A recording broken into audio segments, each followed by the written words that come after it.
Hello there. We're going to get started on lesson 4 today. The last couple days I have sent you the notes that go with this lesson. You can see I have them right here next to me, nice and close. So those formulas are there along with the examples that were included. Well, we're going to use that today to actually get started with our lesson. So yesterday you might have already done these problems on page 642 in your book. The guided practice. If you did not do them with us. If you did them, you are just checking right now. So we are finding the volume of each prism. So here in front of me for number 1, I have a rectangular prism. A rectangular prism has rectangular bases. On a rectangular prism, you can pick any rectangle to be the base because every rectangle has a parallel rectangle to it. I'm just going to choose the one it's sitting on, which is this one down here, which we're going to call the bottom. When we're finding the volume of a prism, there's a general formula. It's volume equals base times height. This base actually stands for the area of the base. So we have to find the area of the base. In this case, the base is a rectangle. So in order to find the area of a rectangle, we would do length times width. Bring down the height. So we're going to do length times width times height to find the volume of a rectangular prism. So down here is my base. So I'm going to find the area of that by doing length times width, which is 11 times 5. Then I'm going to multiply by the height. Now the height is the 4 here. Now, the reason it's the 4, it's because it's the distance between the two bases. So I was using the bottom one as a base, and its parallel is the top.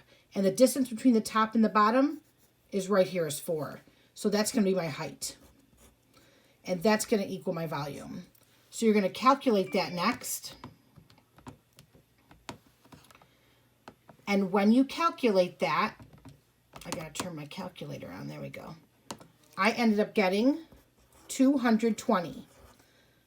My measurement is inches, and I need to cube the inches, which means to the power of 3. And the reason that is because I multiplied 3 dimensions together. A length, a width, and a height. So our answer here would be 220 inches cubed. Moving on over here to our triangular prism, our formula is the same here.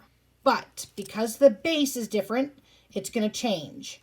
This is a triangular prism because it has triangular bases.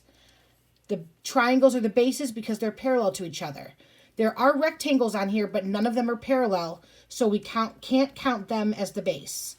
So to find the area of a triangle, I'm going to do base times height divided by 2. Then I'm going to bring this h down for the height of the prism. So there's my formula that I'm going to use for the triangular prism. Focusing on the triangle only, right here, area of the base. Base times height divided by 2 would be 7 times 3 divided by 2. Then I'm going to multiply by the height. Now the height of this prism is 6. And the reason it's 6 is because that's the distance between the two bases. That's the distance between them. So let's put a 6 there. Now let's calculate our 7 times 3, which we know is 21. We will divide that by 2, and then we will multiply it by 6. And that should give us 63 for our answer. So our volume for this one is 63. Let's put our yards here. And I multiplied 3 dimensions, a base, a height, and another height. This 2 is just part of the formula. It is not a dimension. So that's why we put cubed, or to the 3rd power. Now your next one here is a word problem. It says one cabinet measures 3 feet by 2.5 feet by 5 feet. The second measures 4 feet by 3.5 feet by 4.5 feet. Which volume is greater? So we have to find the volume of each, and that will be our answer.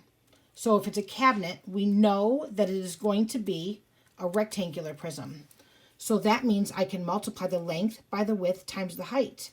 So I can do for my first one here, 3 times 2.5 times 5.